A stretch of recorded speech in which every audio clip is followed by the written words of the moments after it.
All right, excellent. So first and foremost, thank you for joining me this evening. My name is Michael Wagner. I own and run the company Wagner Prep, which is a test prep and college admissions planning service. I used to be a high school history teacher and transitioned into running and operating this business full time now for 7 years. What we're going to go over today is really trying to kind of reframe college costs, think through the different college or ways to pay for college and find good deals within this system and look at what these certain terms mean and just kind of familiarize yourself with that landscape. If you have any questions that something I said that's not making sense or that sparks a follow-up question, by all means, just put it in the chat. As I said, Violet will capture it and we'll make sure we answer that at some point in the presentation. And like I said, I also want to be respectful of your time. So I'm going to try to get through a lot of information, but leave the last 10 minutes for questions because I'm sure there will be some as we go through this complex material. With that being said, what we're going to talk about today is understanding what the term financial aid means and the true cost of college, looking at the spectrum of prices that is out there in obtaining a four-year degree. Then talk more specifically about merit aid strategies. I'm going to show you some real-world examples of students that we're working with currently. They don't have all their decisions yet, but a lot of students applied early. So I have two case studies in that regard. And then also kind of wrap it up with what you can do with this information. All right. So the first and most important thing, and this is what we end up talking to parents about the most, is that this term financial aid, it's such a catch-all that it's almost at times rather meaningless because it can mean so many things. So for our purposes, when you hear that term financial aid, what you want to do is think about it in two separate buckets. There's need-based aid and there's merit-based aid. Need-based aid is what is most often thought about, where you have a family making below a certain income level, and then the federal government, the state government, or the institution itself could give money to help support that student through the college process. Although you fill out something called a FAFSA form, which most parents are going to fill out, and it stands for free application for federal student aid, in reality, most parents are not, or most students are not getting that federal student aid. You still want to fill out that FAFSA form, but what that's going to do is allow the institution to determine aid status as well. And that's just going to be more valuable anyway. The average amount from a federal Pell Grant is only $4,000, and the max amount is just a little bit over $8,000. And that most of that money goes to families who make below $20,000. Although you could be eligible even if you make up to 80,000, depending on size of your family. There's other kind of nuances. This presentation is not geared towards that, right? It's trying to find students or families in what they call the donut hole, who make more money than will qualify for the Pell Grant, but less than that are going to donate a wing to the school and gain admission in that way, right? And so we want to try to find that sweet spot of families, especially as we're based here in New York, and a family that makes 150,000, 250,000 is not the same as many other families in less expensive cities.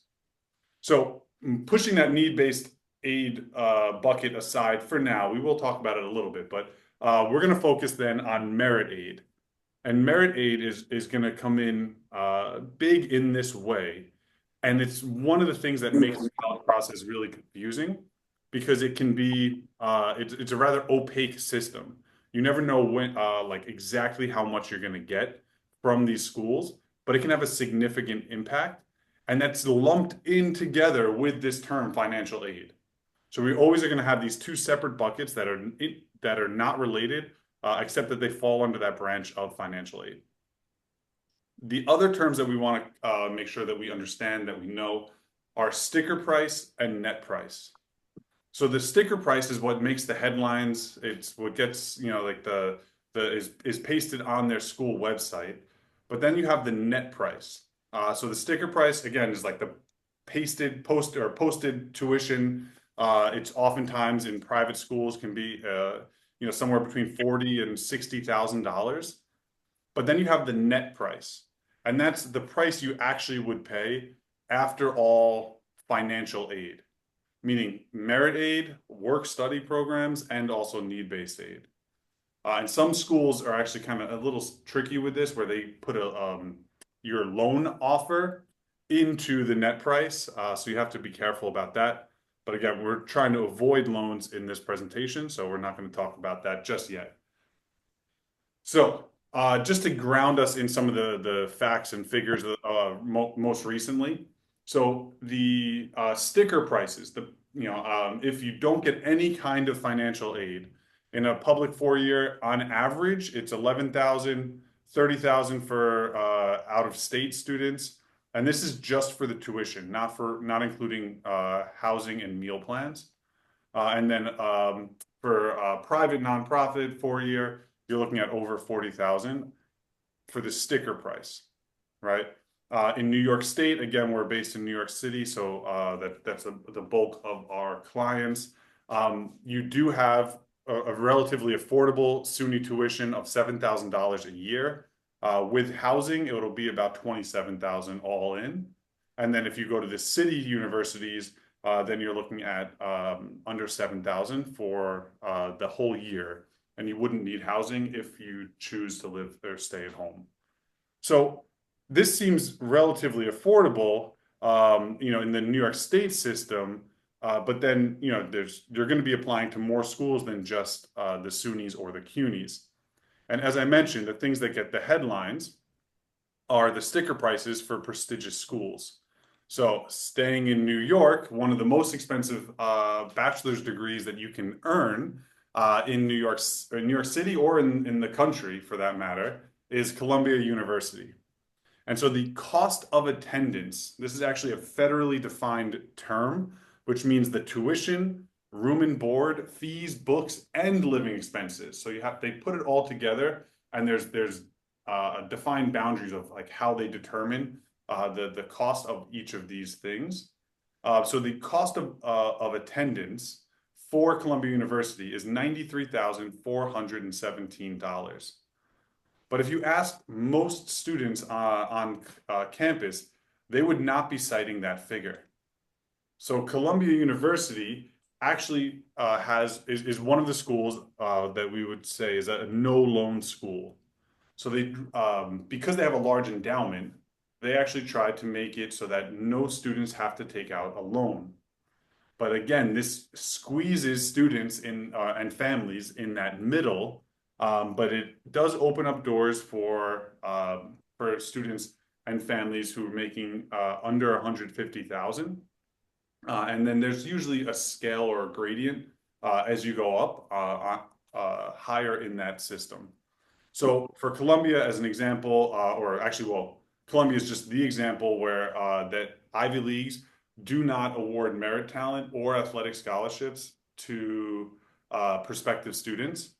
So, you're not going to get merit aid from Columbia. It's only based on family income, and so that's where that's what you can expect when applying. And essentially, everyone applying to Columbia or everyone attending Columbia, right, would be eligible for a merit aid award at other schools. But because it's an Ivy League school in New York City, it doesn't have to offer discounts to attract top students. And that's the key. And that's going to be something I'm going to be coming back to time and again in the next 45 minutes that's left in our presentation, is that Columbia doesn't have to offer a discount to get top students. Right? And so they're just trying to pull as many top students from all over and not caring about the cost of attendance because they can offer merit aid or need-based aids to their students. So actually, the average net price at Columbia is $17,152, right? A major, major difference.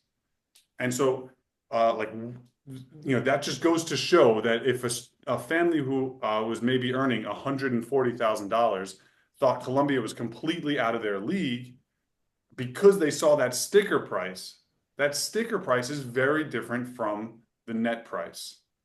So how do you figure this out? Well, by law, you actually every college has to have a net price calculator on their website. So this is really where the game is played, and this is where it's a time suck. It takes a lot to kind of put all your information in there and get the actual number from the school. This screenshot that I grabbed here is from Boston University. So they estimate about 30 to 40 minutes, and that's only for Boston University. Of course, there are net price calculators on the internet that are more that are broader, but then you're not getting a very specific fact and figure. So it could be good early on in the college process if you want to see what you would be eligible in terms of like merit-based aid and need-based aid from these other institutions. But it's not nothing is as accurate as the actual school's net price calculators. The thing that you'll also learn as you go through these different net price calculators or develop your students list and then research the school itself is that some schools only distribute need-based aid, like the Ivies. Others have a mix of merit aid and need-based aid. And so that's really where you can find deals is through this net price calculator. So the way to find it, you can literally just Google the university's name. So in this case, this is a screen grab from University of Rochester. And so you would just type in University of Rochester plus net price calculator, and it'll be the first thing that pops up. So that's a really good first step if you're thinking about this, want to get a sense, is this even feasible? Where would my family stand in terms of like figuring out the net price? Is put one of those top schools of your students, through the net price calculator and see what shakes out. Now, I mentioned in the title slide and then also later on about this like 125,000 kind of number where it seems like under that there are deals to be had at schools like the Ivies and then other really competitive schools like we're in this example some top public schools like UCLA, Michigan, and Virginia, although those would be better deals would be had if you're in-state student. And so just so you can see in this chart, the tuition and fees, that's the sticker price, right? But what you'd actually pay would be less if you're in this 125,000 or maybe for an example of Stanford, 150,000 or less as a family income. But there are factors that go into your student aid index, is what they would call the new FAFSA form. So why this number? Well, it seems like that's where things kind of level out, and that's where families who make more than 125, 150,000 really run into trouble in the college admissions process. Even here in New York, we have the Excelsior Scholarship. That means you could go to a SUNY or a CUNY completely free if your family makes under 125,000 per year. But after that, there's no discount, right? And so once again, you're kind of stuck in this donut hole of need-based aid. And so this is just more about if you don't know about the Excelsior Scholarship, if you qualify for it, it is a great opportunity. The only one hook on this is that you have to stay and live and work in New York for every year that you went to college, that it was paid for by New York State. So a 4-year degree would mean 4 years in New York. So why is that the case? Well, at least if we know this, we can kind of see, and this is an example of net prices at public schools. We see that it levels out somewhere around 125,000, and that kind of leaves us with like kind of a better understanding that need-based aid typically isn't coming your way if you're making over 125,000. All right. This is just the same chart except for private 4-year. So you can see it's just more expensive at the privates than a public university. And then the one thing to note here is that it levels out a little bit later at a private university. And that's really going to also open up the door for private universities to give merit aid as well. So I wanted to look at another school, and this is harkening back to when I mentioned no loan colleges. So Columbia is one of those schools that's trying to create a system that isn't requiring its students to take out loans. Colby College, which is a small liberal arts college in Maine, has a cost of attendance, right, of $87,490.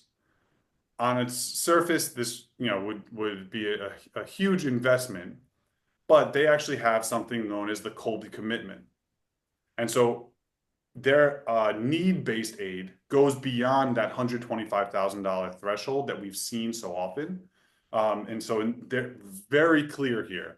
And I love this college for doing this because it's right there on their website. If you make between 100 and 150, this is what you can expect to pay. 150 and 200,000, this is what you can expect to pay.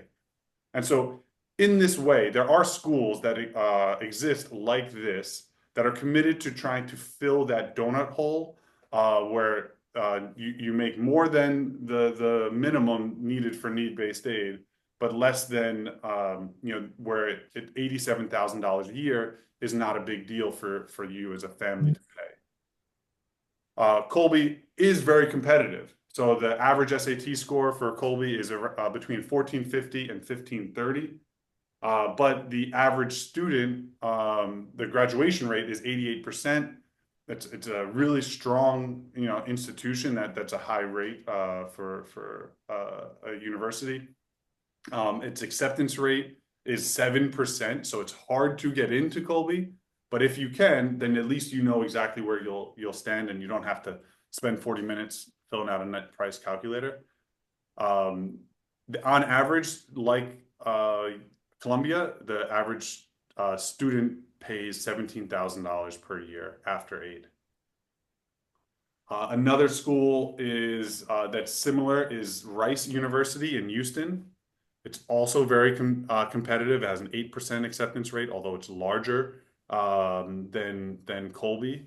And they are very clear on how much it would cost to attend, right? And 75K and below is full tuition, and then up to 140 full tuition, and then between 140 and 200, they're automatically crediting you with a half tuition grant. So again, there are schools like this. I'm hoping that the trend is to create more transparency in this process, but it's work. It is hard to understand who's going to give what.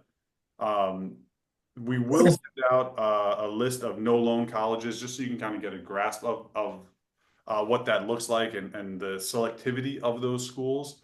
And so it could potentially help guide you. They are generally competitive schools because they've been around longer. They have larger endowments that allow them to do this. So if your student, what's the next one? If the schools are too competitive, not everyone can get a 1550 on their SAT, right? Not everyone has 5 APs and a 4.0 GPA. So what do you do if these schools are too competitive for your student, or you make over 200,000 and you're not going to get a discount, right? But if you make $250,000 a year as a family in New York, $80,000 a year is still really significant, right? You can't write that check, real easily. Or maybe you just want the best deal possible. This is where that bucket of merit aid can really pay dividends. So when I mentioned playing the game of merit aid, what you want to do is think about like where who would want to your student on campus, right? That's going to then kind of give you an idea of who's most likely to offer them a deal. And to make a very simplistic analogy, but just to kind of get the same idea going, right? If you walk into a Ferrari dealership, they already know that they don't have to offer you a deal, right? Like you're going to them because you want the car that can go faster than the Toyota, handle better, but most importantly, signal that whoever's driving it has wealth. From a pure logic standpoint, right? Toyotas get better miles per gallon. They're more reliable. They have lower maintenance costs. They're more affordable, better in bad weather, right? In some ways, this is the same game that Ivy Plus and like top 20 colleges are playing versus state schools, regional colleges, and liberal arts colleges, because they don't have to. The Ivies don't have to offer discounts for top students, whereas state schools, regional colleges, and liberal arts colleges, may want to attract certain students, certain types of students, students who have certain unique interests from different backgrounds, different neighborhoods in New York, like lots and lots of complexity on that end. So what you want to do is try to make sure your list actually has a mixture, even if you are going for like the Ivy Plus types of schools. You want to make sure you have a list that's balanced um, in that approach. The next question that we tend to get is like, is it worth it? What's the price of an Ivy Plus or a top 20, top 50 college degree? Like where's the return on interest and investment with a prestigious institution? So if you're playing that game of trying to go to a like a top 50 school, the first question of like, can your student actually get into the school? If they could, could we afford it? Knowing that if you make over $250,000, it's not likely that you're going to get student aid or financial aid. And then if you're going to then really stretch to make that a reality and pay that tuition, is it worth it? This is a really hard question to answer. In the same way that like, is a Ferrari better than a Toyota? It's like, what are you looking at? From what perspective are you looking at it? If the question is, which is a better car? They have tried to figure this out through social science research. On the one hand, you have it's a Bergdale and Kruger paper that really does not the findings did not see a bump in earnings when they took comparative students who then just chose a less selective college over an Ivy Plus type college. Of course, there are exceptions, and in general, students from disadvantaged family backgrounds, first-gen type students do receive that bump from going to a more prestigious school. So, if you feel like if you read that paper and you feel compelled by it, you might say, well, maybe prestige is not worth chasing. Some newer research came out from more social scientists, and they concluded that there is a correlation between earnings as an adult and prestigious institutions. The thing that's hard to parse, and this is what the research tries to do, is oftentimes families with higher net worths are the ones who are attending these institutions. So then there is a lot of it's hard to separate that from the prestige of the school itself. But there's a case to be made that could be beneficial. The thing to keep in mind, more so than, to me, prestige versus affordability, is to think about the major. And this gets buried in the conversation of colleges pretty often. You jump to cool dorm rooms and beautiful dining halls, and students get kind of lost in the array of facilities and things that are offered. But you the college affordability question should start with a discussion about major.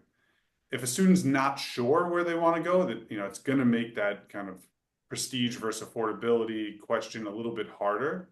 But prestige does play a factor, especially in things like finance consulting and the business world, in law schools and applying to top competitive law schools, in certain STEM fields, although super publics like big public universities tend to have better engineering and technology programs over like the traditional Ivy League schools, because they just have large federally funded laboratories. But even then, that they're competitive to get in, so you're kind of playing that game. And then of course like the medicine pre-med tracks as well. So major matters in this equation, and it's something to think about. Uh, in terms of earnings, if you're trying to secure, lifetime earnings, or trying to quantify return on investment of a college degree, the you know we it's probably what you already expected. This chart does not surprise anyone, right? Engineering, computer science are two of the top ROIs that you can get for a college degree. Also, something where you're getting a certification. So this would be a pre-professional program. Something like nursing would also be a top earner. But I would challenge you to say, like, if your student's interested in nursing, then in that case, prestige is probably not as important as affordability, so that if they want to go on to grad school, become an NP or a PA and continue on with their learning, you have money left over to either help them through that, or they're not buried in debt in that way. So, having that conversation about, career earnings, what they want to study, before committing to the full cost of attendance at a school, is an important part of this landscape. So what I always try to do, and what we try to do here as a company when we're helping students create college lists, obviously we're working with the families, so sometimes there's a grandparent that has set aside money for college, but if college cost is a factor beyond just oh, I prefer one way or the other. If it's an actual deciding factor, you can play this merit game and what is known as undermatching. And if your student is in the top 25% or so of applicants, and sometimes it could be even just the top 50% in applicants, then you can actually end up with a lot of really generous merit aid offers. So in this way, those high price tag schools of 90,000, 80,000 can really become a lot more affordable. And so this is trickier to figure out, but you can think about it logically. Is if your student is going to make like the GPA, the stats, the numbers at that school even higher, right? Then they're going to want them, and they're going to try to entice that student to come to that school over another one. A perfect example of this, last cycle, I worked with a student that went to, or was going to wanted to be a physical therapist, right? And so to go through that whole process and get her degree, we looked at all the different schools that offered this, and I had suggested that she put Ithaca College on her list. She didn't really know much about it. It's not on TikTok all over the place. They don't have a big sports team. She filled out her list with a lot of other schools. She got into a SUNY, but then actually when all the dust settled, the Ithaca College was just $1,000 or $2,000 more than her offer from the SUNY, where she didn't get any money. And she liked the facilities much better at Ithaca.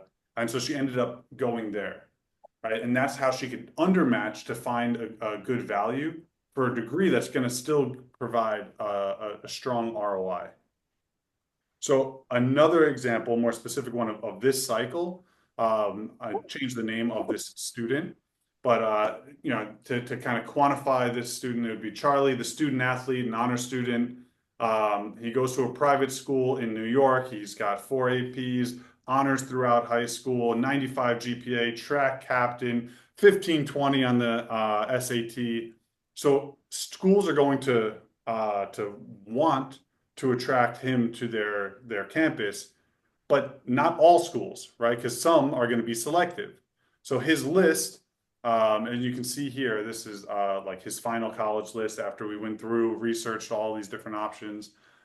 Duke, Boston College, and Notre Dame are at the top. And these schools are unlikely to offer him merit aid, right? Because they're really competitive. And they have a lot of students who are going to have even his numbers of like 15, 20, track captain, APs, 95. All right. And so with that in mind, we made sure to include a lot of target schools that will either be good fits for him and be less We'll look expensive. for 5 AP classes. And then we also have the likely schools. So schools like Providence, Syracuse, Fordham, where he's going to be undermatched. And because we applied early to a lot of these schools, so I have some of that information of where he got in, and then also where he got denied, and then the money that he got. So in this way, we can see early on the very difficult schools of like Duke University. He was denied, even though he went early decision on Duke. But that's par for the course, right? You're going for that really competitive school. It's a lottery ticket, right? It's a crapshoot. However, some of his likely schools responded quickly and with strong offers to of scholarship, right? And so Providence College, which has a really strong business program, is offered him a huge scholarship of 140,000 over 4 years, and then Fordham offered 100,000 over 4 years. He did not apply for these scholarships. This is the merit aid game where Fordham knows it. In order to attract this student away from potentially, let's say, Northeastern, it has to get in there and incentivize the student coming to Fordham. And so there's a huge, like billion-dollar consulting company on the campus side of things that try to figure out exactly how much they can offer to families who make X amount of money that would entice them to come based on historical data. They have this all down to like the data science behind it. And so really what they're trying to do is make that offer so enticing that you choose Fordham over either one going to like a state school like SUNY Binghamton or a more expensive private school that might be a little bit more competitive like University of Miami or Villanova, where he got in but didn't get any money, right? And so now at least you have options, and then you can start to kind of look into it a little bit more seriously, see the programs, think about major, and kind of look at that whole picture because you have until May 1st to decide if you want to go to one of the, or if he wants to go to one of these schools. So this is a really strong student. I thought I'd also kind of share like a less strong student just to kind of see where they're at in this process.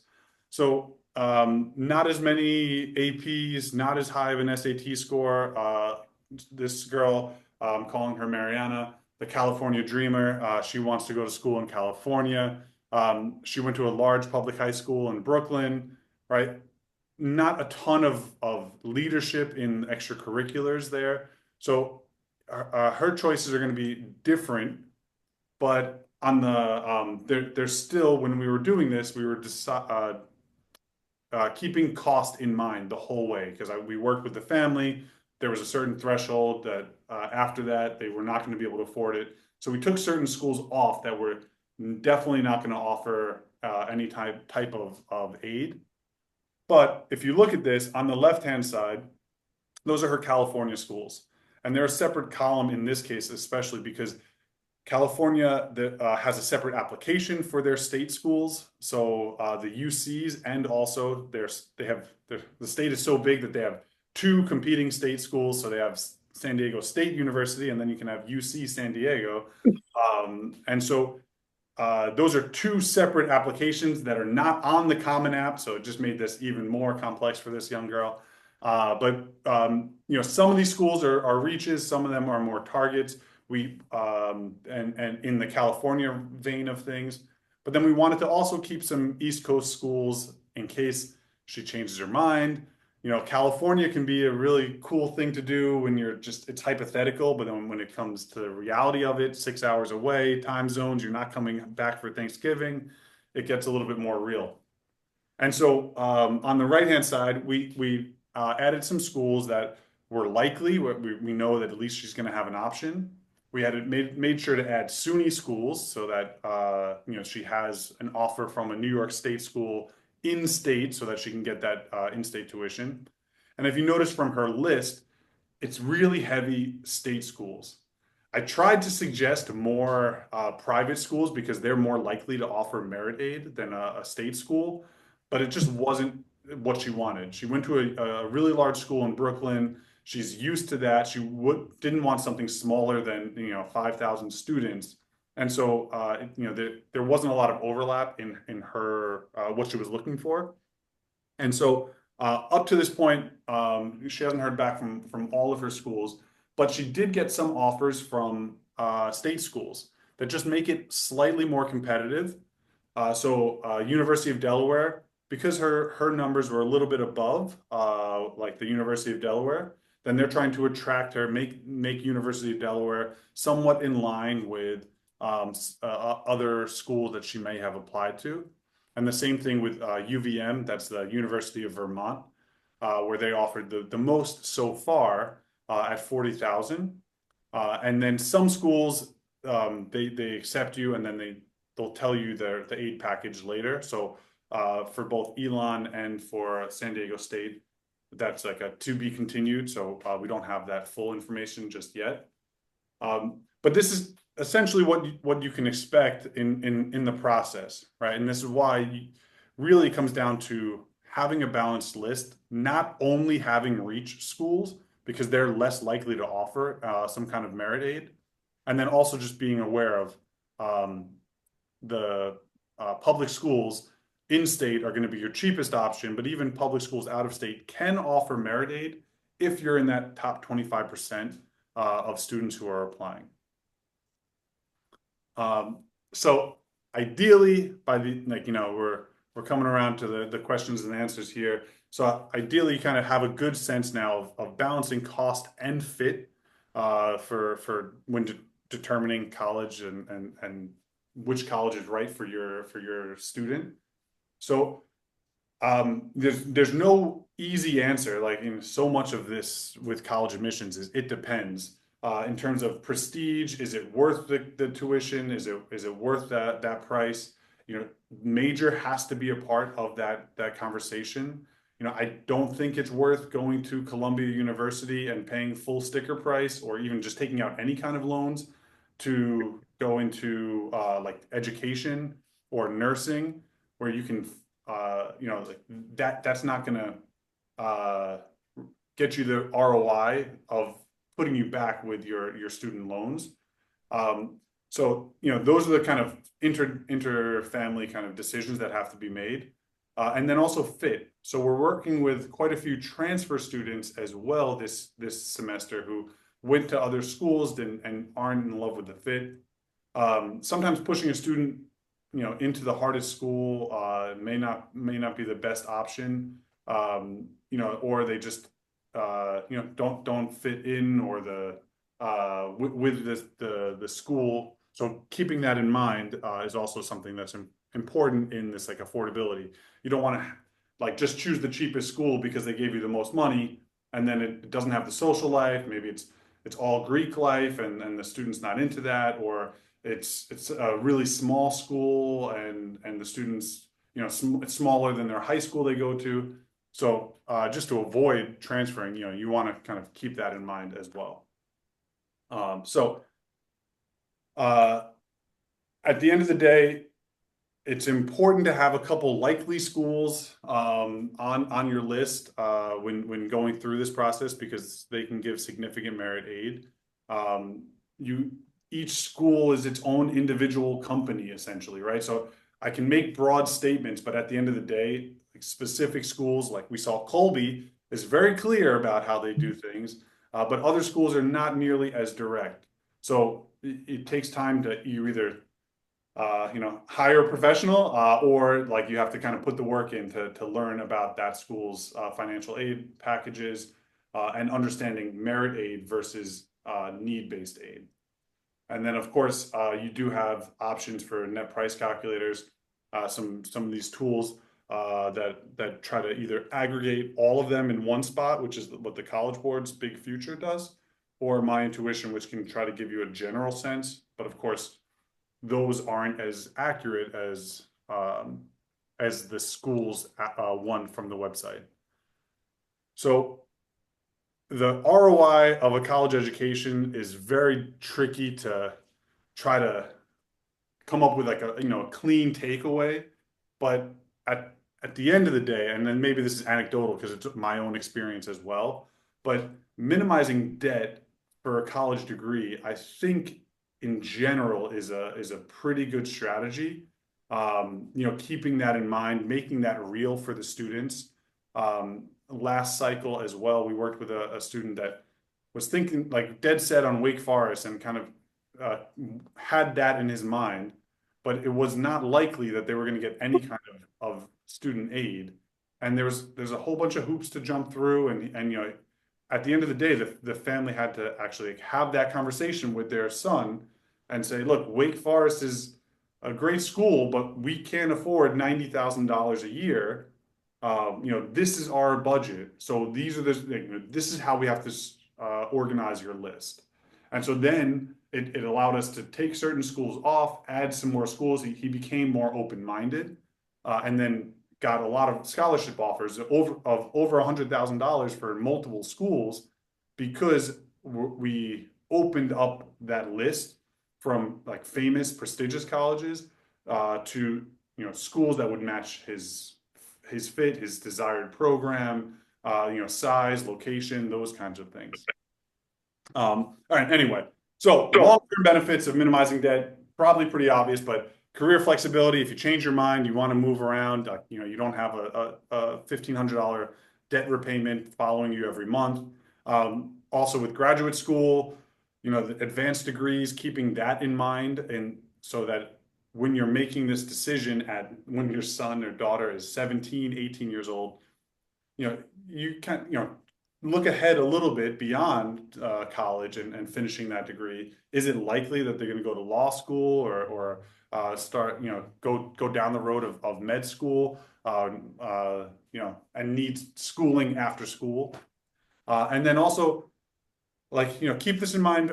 There's a culture in America that's like, you got to do everything for your kid and sacrifice, but um, you know, uh, $90,000 a year is a hell of a lot of money, right? And so if that's going to impact, families' finances in a way that's going to, destroy retirement, delay retirement, or mess things up in that way, you really want to take ROI into account here.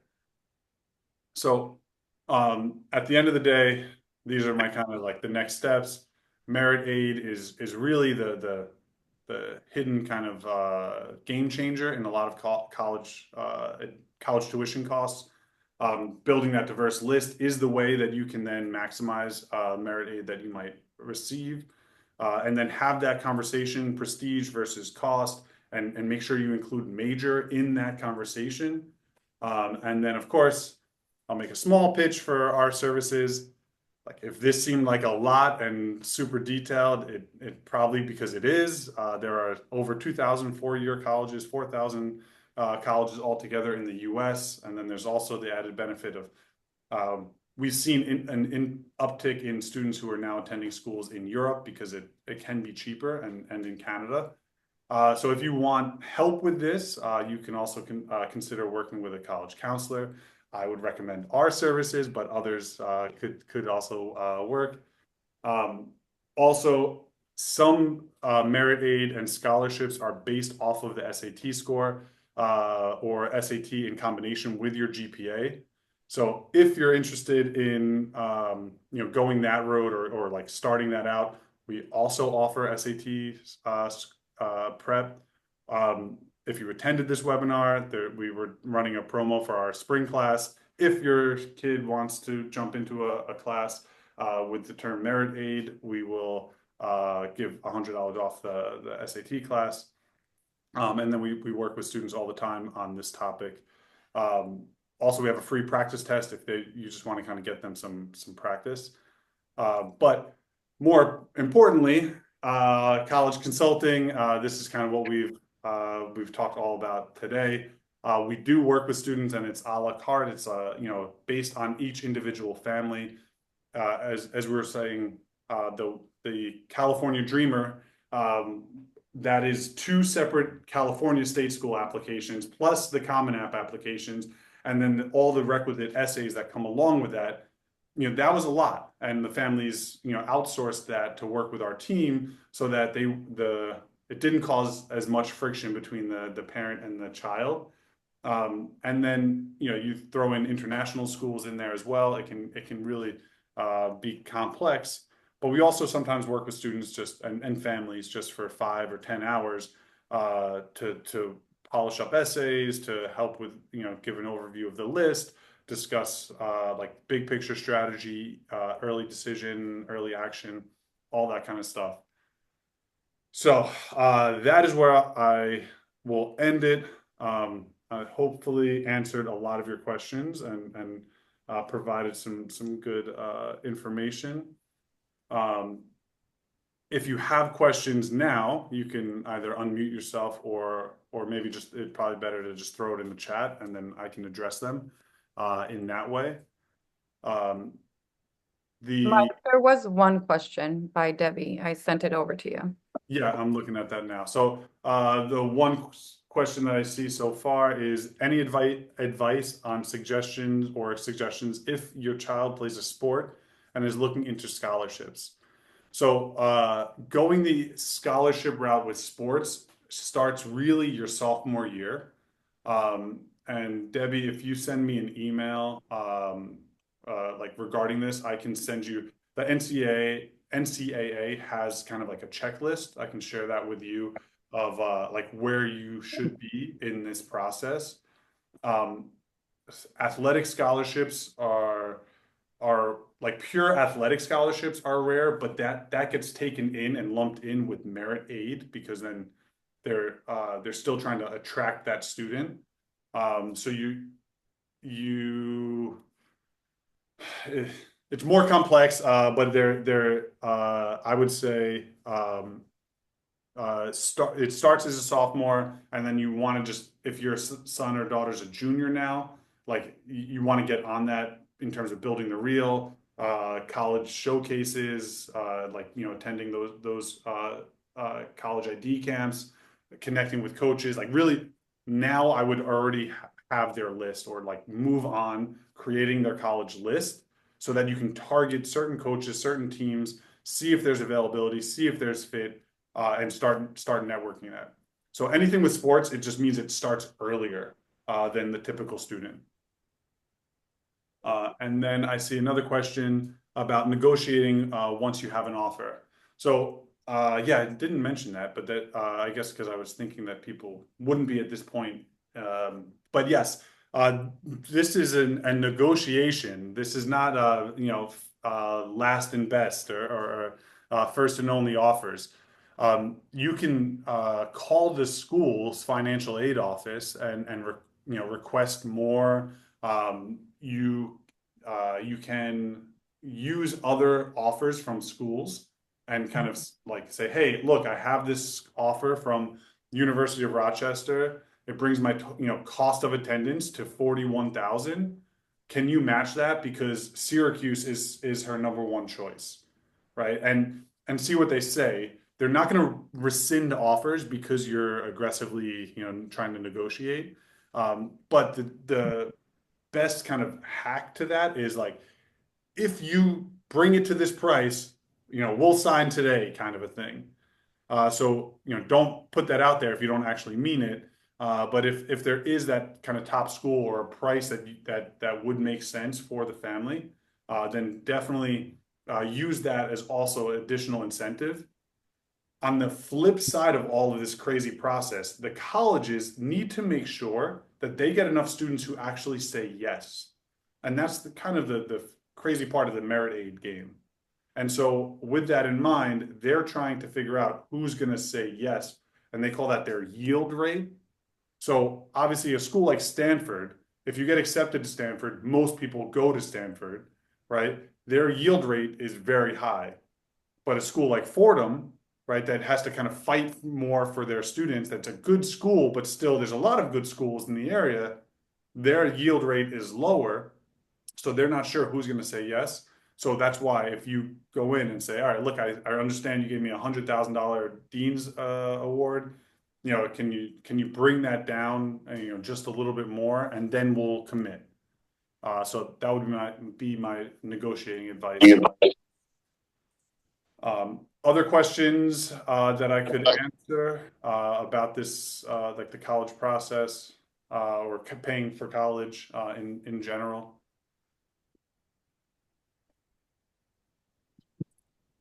All right, so I'm actually going to finish ahead of schedule, which is good. So again, if you have any questions at all, you can email us. The email address is on the bottom left-hand side of the screen. And then we will send out the information that we went over, some of the helpful links, things that discuss net price calculator. And I know I threw a lot at you in that 50-minute chunk. So we'll kind of send it out in the more digestible chunks to you all as you go through. And then with that, I hope you have a wonderful night. And like I said, please feel free to email us with questions, anything that you may have.